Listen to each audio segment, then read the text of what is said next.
여러분, 풍수학에서는 묘흉 길택이라는 말을 자주 사용을 하곤 합니다. 물론 이 말이 현대 풍수 인테리어를 만든 말이라고 할 수 있죠. 하지만 아직도 이 풍수 인테리어를 우리 집에 어떻게 적용을 하여야 하는지에 관해서 잘 모르시는 분들이 참 많으신 듯 합니다. 여러분, 제 아무리 좋은 물건도 그 사용법을 제대로 모르면 이것은 무용지물이라고 할 수 있으며 오히려 없는 것만 못한 경우가 참 수도 없이 많습니다. 네, 풍수 인테리어도 그러합니다. 단지 남이 좋다고 해서 그냥 두는 것은 아무런 의미도 없는 것이며 또한 이것으로부터 그 어떠한 풍수적인 기운도 얻을 수가 없다는 것이죠.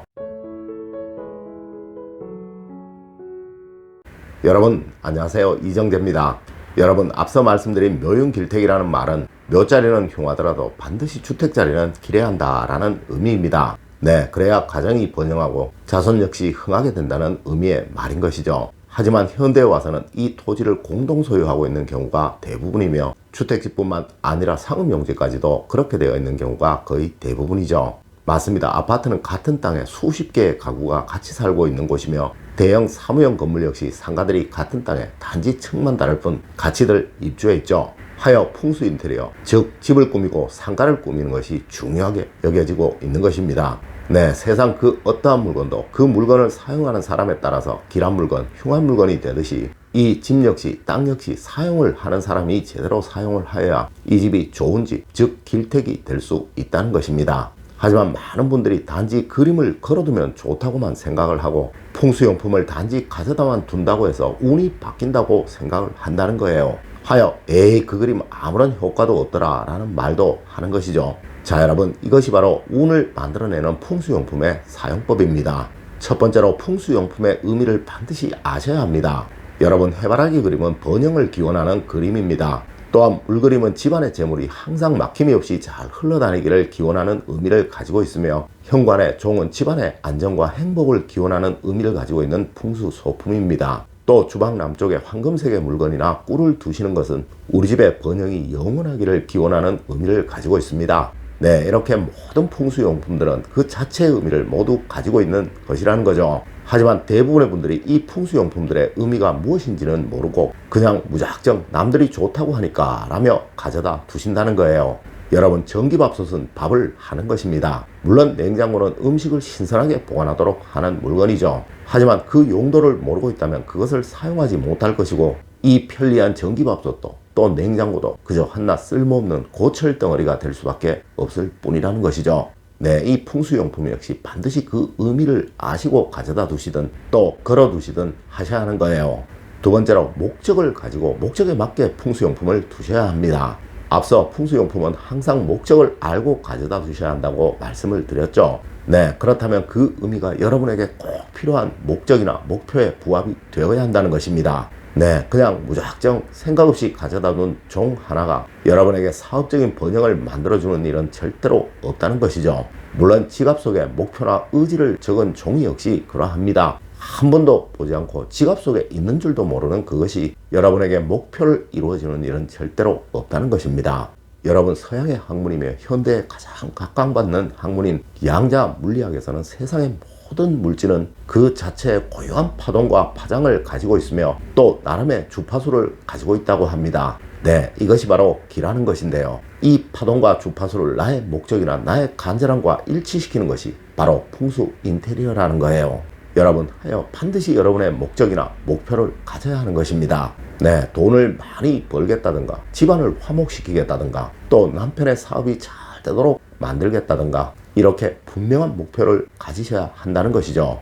그리고 그에 맞는 풍수 소품을 가져다가 두시는 것이 바로 운을 얻어 여러분의 목표를 이루는 풍수 소품 사용법인 것입니다. 세 번째로 바른 위치에 제대로 두셔야 합니다. 여러분, 저에게 참 많은 문자들이 옵니다. 또 메일도 참 많이 옵니다. 네, 자신의 집에 둔 풍수 소품에 관해 문의를 하는 것이죠. 물론 이것이 너무 많아서 제가 일일이 답변을 드릴 수가 없어서 격주로 월요일날 이 문의들에 대해서 답변을 드리는 시간을 마련해 두었지만 사실 거의 대부분의 분들이 그림이면 그림만, 달력이면 달력만 딱 사진을 찍어서 보내시는 경우가 대부분이라는 거예요. 여러분, 이것을 목적에 맞게 정확한 위치에 제대로 두는 것이 중요한 것이지 절대 그 물건 자체가 좋은 것, 나쁜 것은 없는 것입니다. 여러분, 제가 사진을 한번 보여드릴게요.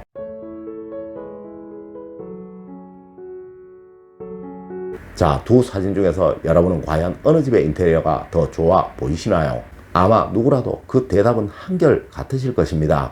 후자의 사진이 훨씬 배치가 잘 되어 있고 또 정돈이 잘 되어 있죠. 아마 여러분들도 제 댓글을 읽어보시면 집안이 깨끗해지고 나서 안정이 생기고 또 행복이 생기고 번영이 만들어지고 있다는 글들을 참 많이 보실 수가 있을 거예요. 맞습니다, 여러분. 항상 균형과 구도에 맞게 풍수용품을 두시는 것이 중요한 것입니다. 네, 잘못된 곳에 놓여진 또 삐뚤게 놓여진 것은 제 아무리 좋은 풍수용품이라도 오히려 좋은 기운보다 나쁜 기운을 분출하게 된다는 것이 풍수 인테리어의 요지라는 것입니다. 네 번째로, 많은 풍수용품들은 오히려 불운을 부르게 됩니다. 여러분, 과유불급은 풍수용품에도 적용이 되는 말이에요. 네, 욕심은 반드시 화를 부르게 된다는 것이죠. 하여 부자들은 절대 많은 풍수용품들을 집안에 두지 않습니다. 물론 이것을 보고 누구는 이런 말도 합니다. 어느 부잣집에 갔더니 해바라기 그림이 없더라, 또 현관에 종도 달아놓지 않았더라 라고 말입니다. 하지만 그분에게도 자신의 목적이나 기원을 담은 풍수용품은 반드시 있습니다. 아니, 세상 그 어떤 부자라도 풍수용품이 없는 경우는 절대로 없다는 것이죠. 아마 누구는 난 기독교를 믿어서 그런 것 두지 않아 라고 말씀을 하실지도 모르지만 그분 역시 집안에 십자가가 있든지 아니면 늘 잘되기를 기원하는, 또 자신의 가정의 안정과 안녕을 기원하는 기독교용품을 가지고 있을 것이라는 것이죠.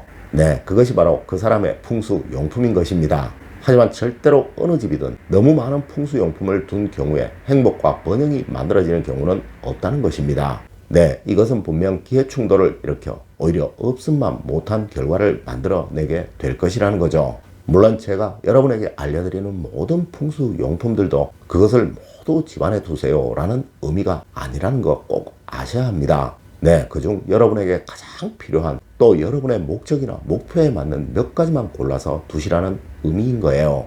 다섯 번째로, 풍수용품은 늘 계속 두시는 것이 아닙니다.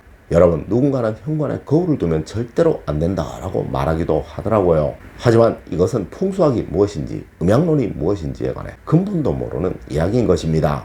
여러분, 제가 종은 겨울에는 두시면 안 된다라고 말씀을 드린 적이 있었죠. 네, 이제 며칠 후면 입춘이네요. 종은 그때부터 달아두시면 됩니다. 물론 이는 거울도구라며 그 어떤 풍수용품이라도 다 그러한 거예요. 다 때가 있고 시기가 있는 것이라는 거죠. 하여 저는 원래 여러분에게 집안에 두면 좋은 풍수용품에 관해 알려드린 적도 있었습니다. 여러분, 동양학에서는 무조건 좋은 것, 또 무조건 나쁜 것은 없는 거예요. 네, 모든 것이 상황과 때에 맞는 것이 중요하다는 것이죠. 물론 이것들은 제가 계속적으로 알려드리도록 하겠습니다. 여러분, 오늘은 여러분을 위한 풍수용품을 제대로 사용하는 법에 관해서 알려드렸습니다. 오늘 제가 알려드린 이야기 여러분들 꼭 명심하시길 부탁드리며 오늘의 이야기를 마치도록 하겠습니다. 늘 올바른 학문과 올바른 지식을 여러분들께 전하도록 노력하겠습니다. 여러분, 긴 시간 감사드립니다. 감사합니다.